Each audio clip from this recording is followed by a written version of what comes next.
Consider the loop in Outer Wilds.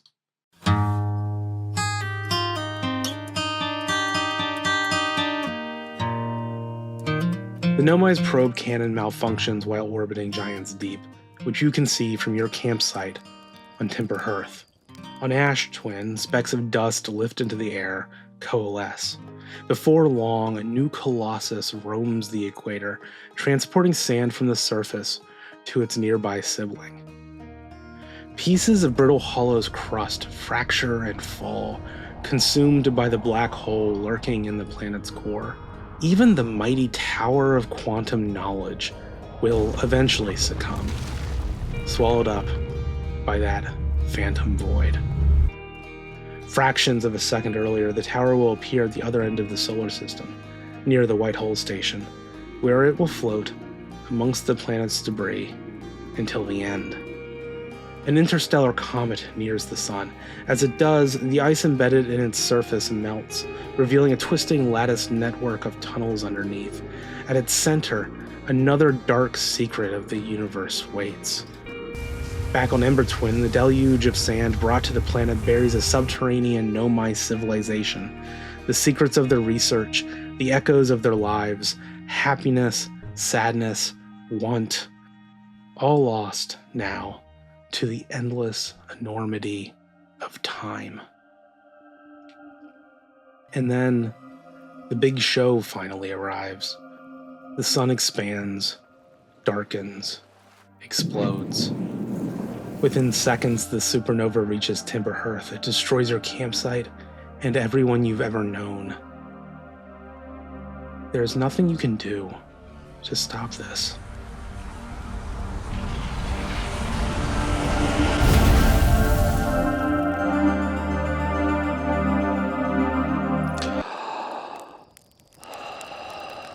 There are plenty of games I've played more of since Outer Wilds released in 2019, but few have rooted themselves so deeply in my thoughts. To me, Outer Wilds is one of those games that taps into the current running beneath things, into some old truthiness about why we play games, about why I've decided to spend my free time writing and recording videos about them. That sounds silly, maybe, but then I think of all the formative fiction I've read over the years, and looking back, didn't some of those stories just feel more true than others? I've always believed it was the essay's job to put these truths to words, to pull them apart and figure out how they work. Sometimes it's as simple as saying Mechanic X made me feel this way, as easy as talking about why it feels so good to jump in a Mario game. But other times it's harder than that, more personal too. I've had a number of friends play Outer Wilds over the years, and it's always fascinated me how each of them came away with their own understanding of the game and its themes, their own personal journey. Some loved it in a surface-level consumer sort of way, others felt lukewarm. Outer Wilds has an existentialist Sartre Camus bent to it, and I think some people find that exhausting, while others maybe find a sort of bittersweet authenticity to it. I know I did. Our worldviews shape the way we see the thing, surely. Outer Wilds is, then, itself a quantum object, its meaning and superposition orbiting around many different themes and emotions, until a conscious observer comes along, plays the damn thing, and that superposition collapses into solid meaning. I knew when I first played the game that I would want to write about it, but for the longest time I wasn't sure what to write about. There's just so much to pull apart, and there are so many pieces of the game that might not be directly connected to what I found important, but still feel essential to it in some irreducible way. It doesn't help that it's probably one of the most talked about games of the past decade, and there's always a tug, at least for the video essayist, to not only say how you feel about a game, but to also say something new. I was withheld in a type of limbo, I realized. Not sure what to write about, but unable to move on without having said anything. Years ago, in college, I remember taking a creative writing class and discussing the idea of a dramatic question. I'm not sure why, but that popped into my head while trying to figure this out. If there is a dramatic question in Outer Wilds, it's this. What meaning could we possibly find in the end of the world?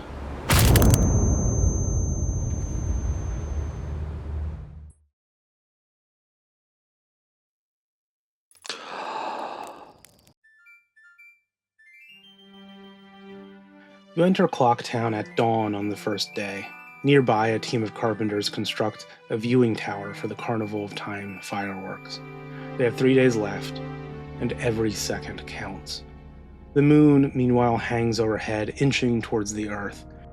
In Clock Town, the people are nervous, but still deeply in denial. Far away, in the southern swamps, toxins leak from Woodfall Temple.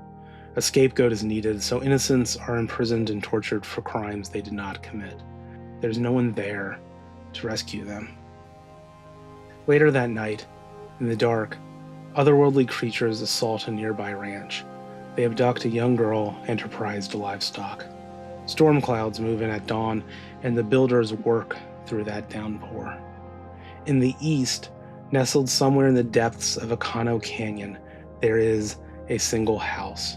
A girl and her father, the father plagued by some supernatural disease, half dead, half alive. She bars the door, locks him in, and keeps his curse a secret. Night falls for a final time, and everyone rationalizes the apocalypse in their own way. Some remain in denial until their final moments. Some embrace loved ones. Others search for shelter. A full 3 days have passed since you first entered Termina. In Clock Town, only one of the carpenters remains. He mocks death. Still, the moon collides with Earth and obliterates everything. But you can stop this all from happening. You can go back in time as many times as you need. Do it right, and you can save Clock Town, Termina, the whole world. But you have to do it right. You only have 3 days, and every second counts. Run Lola Run released in 1998. Lola has 20 minutes to get 100,000 Deutschmark to her boyfriend, or he dies.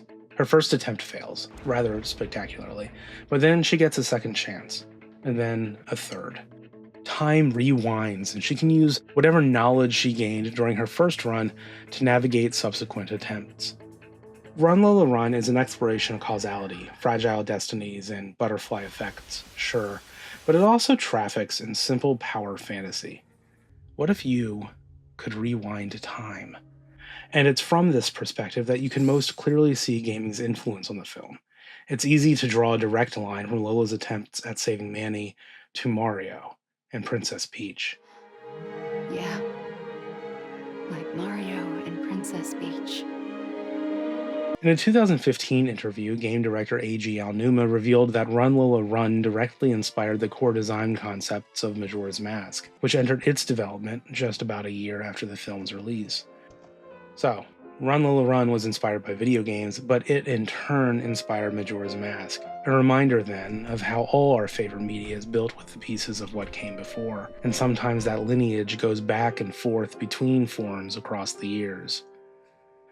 I was young when I first played the game, still making my way towards adolescence, still discovering my taste in movies and games, and still unsure what art was or what gaming could be. Majora's Mask frustrated me. That first 3-day cycle is such a chore to get through for a young gamer without the internet or a guide to help them through. I still remember struggling with it, and I can still taste the disappointment of failing and having to start over. I think my experience with the game over those early years is a common one among gamers of my age. At first, Ocarina was clearly superior because it fit my preconceived notion of what a perfect adventure game was. As the years went by, and my appreciation for the medium deepened, my opinion of Majora's Mask improved. My favorite part of the game has always been its final hours. You find yourself inside the moon, but it's unlike anything you could have ever anticipated. Green fields as far as the eye can see, clear skies, and this is the only area in the game where time does not move forward. There's been a clock at the bottom of the screen for the entire adventure, over 20 hours, but here, there is no need for it. In this strange place, you can finally relax. Years later, I found myself on a message board with a pinned topic dedicated to figuring out what this final area meant. That is, what the designers were trying to say about the Zelda canon and franchise by ending a mainline entry with such strange imagery. I checked in on the board every few months, then years. I never posted, but joined the search in my own way. I still have fond memories of roaming the fields of Termina back then with a notebook by my side, searching for meaning. It all seems kind of silly now, doesn't it? I have been compelled by this little moment, this little pinpoint in the internet space-time continuum for years now. Ultimately, I think the moon must be taken metaphorically, at least on some level. To me, it is a liminal space, one between childhood and adolescence, between loss and acceptance, between a still thriving, collaborative internet and the hateful place it's become. Then there's the video game medium itself, still nascent and discovering its footing in a rapidly expanding media landscape. Which is all to say that in retrospect, there really wasn't anything for anyone to find on the moon. Whatever meaning the moon has, it'll be slightly different for each player. This is obvious in retrospect, yet hundreds of people, myself included, could not let it go, could not move on without discovering some canon meaning or significance. Around and around we went, for a very long time. In another interview from 2015, Aonuma admits that, back during the game's initial release, he assumed other companies would develop their own versions of Majora's Mask soon after, copying its core design tenets and goals. He was, of course, very wrong. I wonder why. Maybe the gaming world just wasn't interested in something so unconventional, still chasing graphics, still stuck in that liminal space between early gaming and whatever it is now, in its own version of that strange and nameless world inside the moon. Of course, yesteryear's fans are today's game designers, and the mid-2010s saw a slew of games that harkened back to that design. Deathloop, The Forgotten City, and of course, Outer Wilds. These sorts of things are cyclical, after all.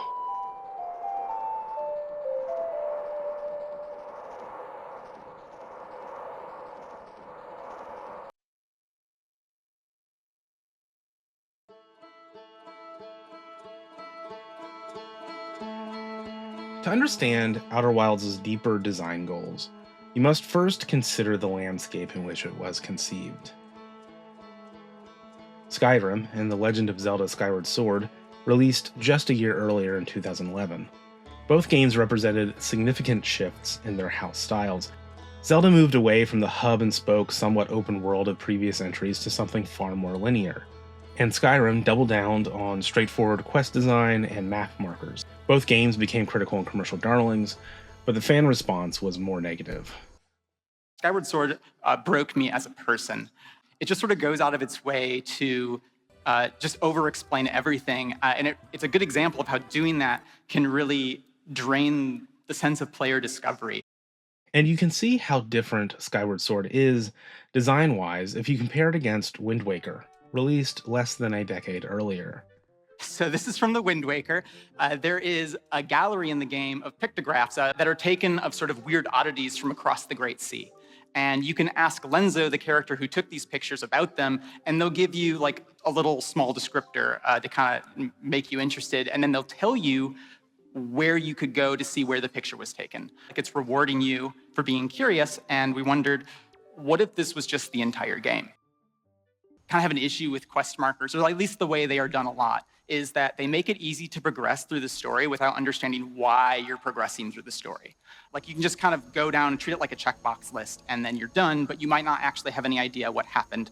And one of the really cool things we saw is with the way the game is structured in Outer Wilds is that we noticed that it's easier for players to get invested when understanding the story is a requirement for advancing the story. Alex, in interviews and talks, always comes off as a fan of games first and a game director second.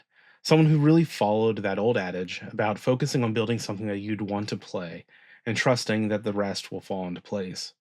It also means that, maybe, the best way to talk about Outer Wilds is to explore how it is different from those games and its contemporaries. I've heard of Skyrim and its lineage, Fallout 4, Fallout 76, and others, referred to as solipsistic games, meaning that their worlds are created in such a way that feels like everything in them is there for the player. Quest markers are, of course, part of that design. These aren't real worlds after all, but simulations. The intended result is power fantasy, an especially curated experience to make the player either feel mighty and accomplished in the moment, or promise them that feeling in the near future. Minigun. Now we're talking. And if we consider power fantasy, or something like it, the end result of the Bethesda framework, then what does that mean for a game designed as a counterpoint to it, that goes against that familiar design every chance it gets? What does it mean for a game like Outer Wilds?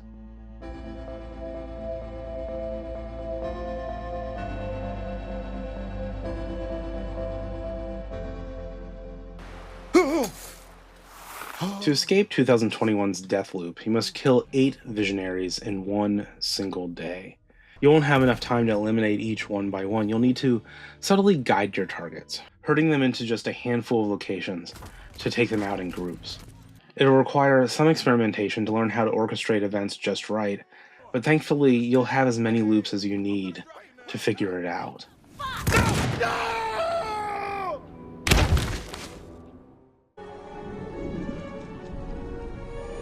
And while exploring the Forgotten City, you'll spend a good chunk of your time playing Kingmaker and learning how to help its citizens. A few loops later, you'll tell Galerius what you've learned and which errands to run. Out of gratitude, the people will elect him magistrate, and you'll be one step closer to saving the city. Years before either of those games were released, I opened a notebook and put together a perfect 3-day cycle to find Cafe and make sure his marriage to Anjou happened before the world ended. Of course, I realized later that this was not permanent, and there's a sadness in that realization. But also hope. After all, there was nothing stopping me from going back and helping him again. Cafe may be condemned for now, but I would not allow that to be his destiny. After all, these games are power fantasies. Like Run, Lola Run, they are about fighting against fate and winning.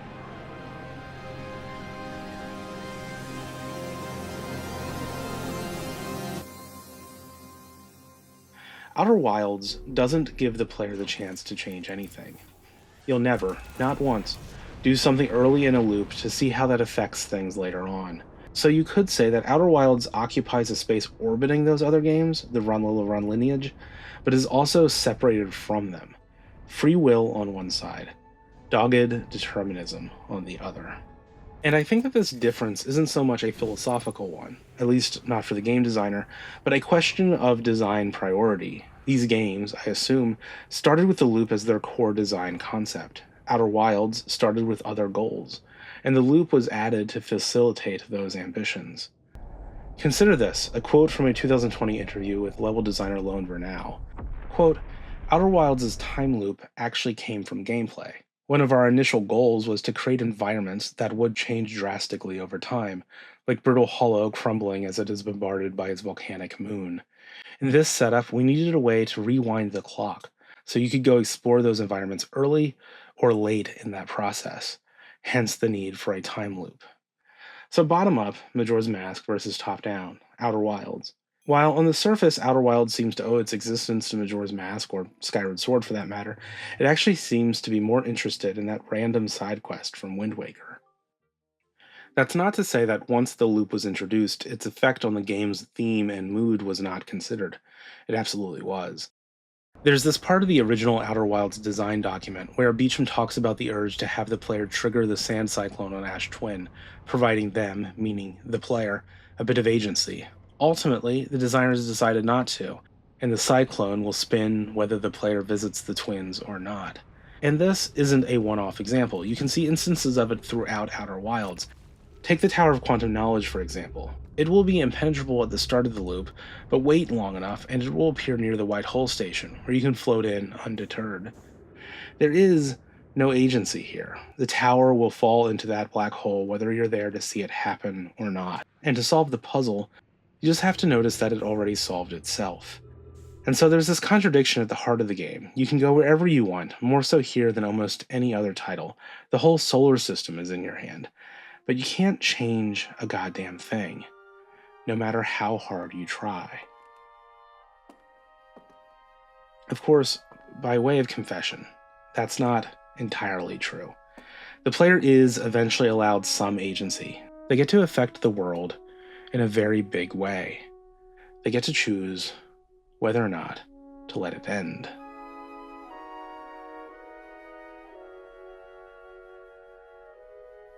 There's this quote I haven't been able to get out of my head lately. It's originally from Tom Anderson's beautiful documentary Los Angeles Plays Itself, but I was reminded of it more recently by watching the Ariel's great vid on street lamps and the evolution of cinema. In reality, we live in the past. That is, the world that surrounds us is not new. The things in it, our houses, the places we work, even our clothes and our cars, aren't created anew every day.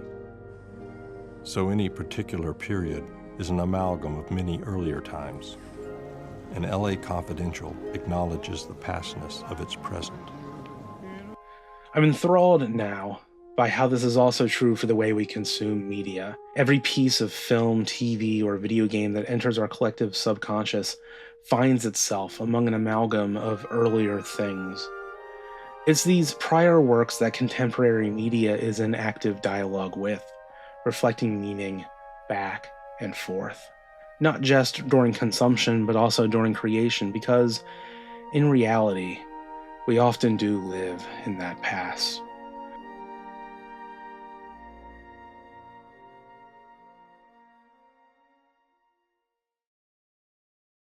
Last year, around the time I started a new Outer Wilds playthrough, I also read George Saunders' book, Lincoln and the Bardo. It's not a long read, and I progressed through the two at about the same pace. They became sort of unlikely companions in that sense. It's a strange book. If I had to corral the thing into genre, I guess I'd go with magical realism by way of historical fiction. But then, some of my favorite pieces of media are the ones that transcend categorization. And doesn't it always feel like a bit of a disservice to ignore that quality and try to categorize them anyway? It's about, in part, a space between life and death, and the inhabitants, dead men and dead women, unwilling to let go of the lives they lived, and so unable to move on to whatever's next in their existence. One of the inhabitants is Willie Lincoln, son of Abe, who cannot stay in this realm for too long without paying a terrible price. He's the Lincoln in the title.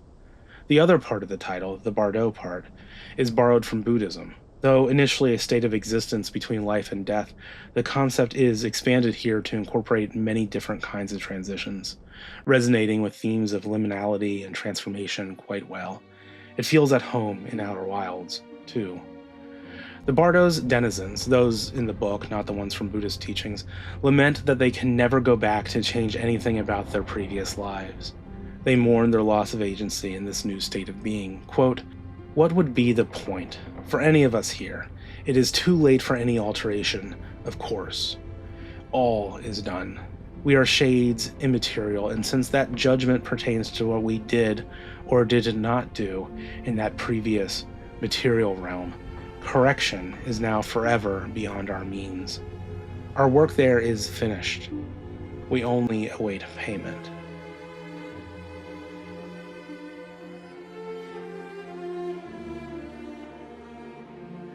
But of course, by moving on, they save Willie's soul, and so in that way, they end up mattering quite a bit. And then there's Abe Lincoln himself, who is, it goes without saying, in his own Bardo, struggling to move on from the death of his son. "Everything is going to end," Alex Beecham says in an interview from last year. "Is it worth it to explore and learn things just for the sake of learning things?" To me, that's sort of the ethos of the game, which is the death thing, right? I think early during development, I never thought of it with that language, the accepting death language. To me, it was always, is it still worth it to explore, even if everything ends? Outer Wilds is naturally about death, about accepting the inevitable, just like Honest Abe and Saunders' book.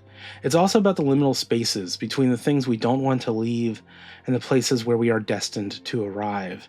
But then, everywhere I go now, I see a Bardo. Zelda's moon, internet communities, writer's block, dealing with loss and coming to terms with the way the world is in the year 2025.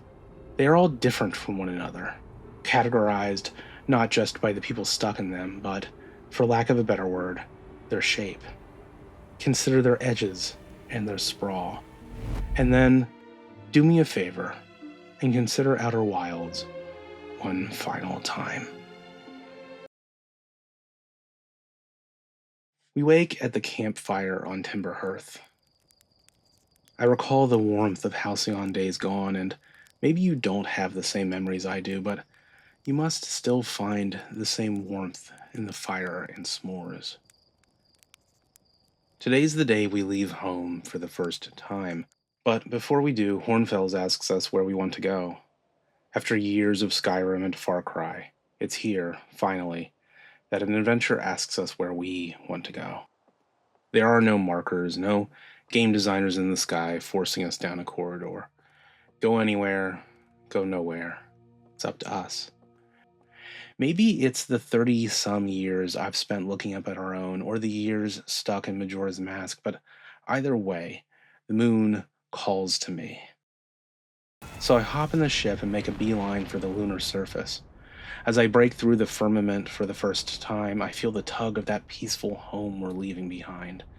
But time only moves forward, and we must all leave home someday.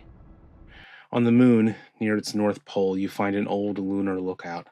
A nearby notepad suggests you try using your signal scope to find your fellow Hearthians scattered across the universe. You do what it says and suddenly feel less alone. But you don't have much time to squander. Every second, the sun expands, nearing ever closer to detonation. You move on. And slowly, the cosmos unravels. We discover it uncaring. There is no tangible goal to pursue among these stars, no inherent calling or religion or great meaning, and so we're free to create one of our own, exploration for exploration's sake, and in that, we find a certain Sisyphean joy. We navigate the cyclones of Giant's Deep, the hourglass cylinder of the Twins, the black hole at the center of Brittle Hollow. These are forces that were spun up long before we were born and will persist long after we are gone. You can't change anything in this solar system, only observe. There are no puzzles to solve, no enemies to defeat, or keys to collect. After bending so many worlds to your will, it's strange to have one resist like this. You feel that tension. You remember Skyrim, Zelda, the Forgotten City, or maybe you don't, but still you sense something is different here. At least, the objective is familiar. Save the solar system, stop the sun from exploding. There's comfort in that. At first, I blamed the Nomai for the supernova. I assumed it was the result of their experiments gone awry. But then, I found the sun station and learned the truth. The star is simply dying. The Nomai ventured to the system searching for something ancient, a quantum anomaly hidden in orbit around the Hearthian sun. They called it the Eye of the Universe. And I hope that this eye, whatever it is, can help me avert the end. A fool's hope, maybe. But what other choice did I have? My search takes me to Dark Bramble, where there are no campfires on the horizon. And it's here I feel the farthest from home. This place, so distant from the rules of reality, harbors what might be my salvation. A derelict Nomai vessel that can take me to the Eye. All it's missing is a warp core. By reading the annals of their history, I find my way to the Nomai's most ambitious endeavor. The reason for the loop and the key to our salvation, the Ash Twin Project. All at once, the scope of Nomai achievement comes into focus. The project spans the whole solar system, and make no mistake, even though the orbital cannon never fired in their time, it is still an achievement unlike any other. The whole of it, greater than any work humanity has ever undertaken, and probably will undertake in any of our lifetimes, is a brutal crawl towards enlightenment, not measured in years or decades, but over generations, and indebted to many lives. I think of our own history, from the foundations of ancient Rome to the technological marvels of the modern day, and I can't help but feel insignificant in the shadow of all that effort. You eject the warp core and make your way back to the derelict vessel.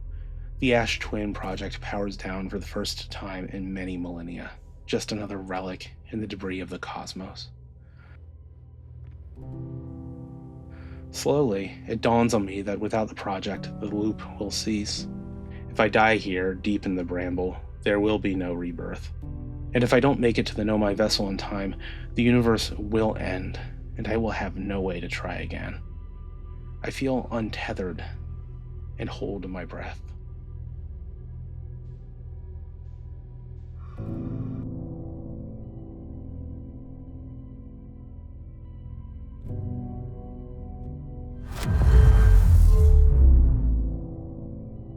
As I approach the eye, I can't help but think of this passage from one of my favorite sci-fi series, the Three Body Problem trilogy. I'll read it to you now. The light source blinked without pattern, like a twitching eye. The empty ground was filled with strange shadows, like a desolate wasteland illuminated by flashes of lightning on the horizon at night. And this isn't a bardo for a person, but for a people. A whole solar system's worth. I remember how, years ago, decades even, I used to camp with friends in the backyard of their house. Echoes linger, not much else. So distant now, I'm not even sure it happened. We're all constantly reborn and remade into who we're going to be, but pieces still cling to us, detritus from these past lives. And the fleeting now, yet another kind of bardo, slips between our fingers. When I played this game for the first time, I don't know if I really understood what was happening until I arrived here at this campfire. There was no way to save the solar system. There never was. I need to bring my friends together here at the end, and I realize that it feels like I'm playing a different game now. These are puzzles I'm meant to solve. Time, too, works differently here. It doesn't move forward the way it does back in the solar system. I can put my controller down, enjoy the ambiance, and so I do. Finally, in this strange place, I can relax. I'm reminded of some of my favorite speculative fiction, books and stories like Death's End and The Last Question, both of which feature characters who, at the end of their universes, must choose to move on, to allow the new universe to be reborn, or for the previous one to end. And then there's Lincoln in the Bardo and Honest Abe. How do you move on from the loss of a child? I've been thinking about this moment a lot. I don't know what the future holds for me, my country, or the world. I look around at my friends, and I'm glad that they are here.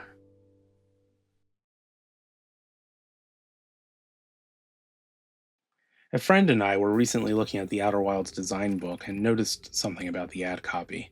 They call Outer Wilds quote-unquote influential. I wonder about that. In the years since its release, I haven't seen any game carry on Outer Wilds' major tenets or design philosophies. At least, not in a clear, unambiguous way. Perhaps that's why I've had such a hard time moving on from it, and why I'm still stuck in its orbit. I think back to Majora's release and that A.G. Aonuma quote. It was years until we saw copycats of that game, games designed by, I imagine, the gamers who grew up playing it. I wonder if, someday, we will see games designed by those who grew up playing Outer Wilds. There's something to be said here about how games are palimpsests, always built on what came before, and in cycles. Meaning, tomorrow's game designers are like those nascent explorers in the after-credits scene, another loop. Or as Ryback says at the end of the game, the future is always built on the past, even if we won't get to see it. It's evident that our past experiences with media shape how we consume the media of today. The ending of Outer Wilds only mattered so much to me because of my experiences with those earlier works. Another way of looking at this. Any media we experience in the future will be shaped by what we're consuming in the present. One way I know Outer Wilds will be influential, at least for me, is how it will affect the way I consider and consume future media. I think it's a testament to Outer Wilds that it has seeped into so many different corners of my life. I do think about it while watching movies, listening to music, reading books, but I also sometimes think about it on my way to pick up the kid from daycare. And I'm still learning things.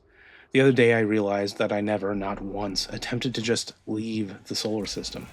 After all, it was the star and the planets that were doomed. Why should my fate be tied to theirs? So I turned my ship around and hit the gas. To my surprise, the game lets me go. There's that extreme level of freedom again. I fly what feels like millions of miles away and look back. The solar system I hailed from is just a tiny pinprick of light now, a star among a multitude. I watch as the Herthian star burns out. Everyone I've ever known, every place I've ever hoped to go, all destroyed in just a few pixels. And then there's this other line in Death's End, from when the main characters flee their own dying solar system. It reads, "From time to time, individual stars shot out of the sapphire and swept past the pure black space to fall behind the ship, changing color the whole way from blue to green, then yellow, and turning red once they were behind the ship. Looking back, the two-dimensional solar system and the stars fused into a red ball, like a campfire at the end of the universe."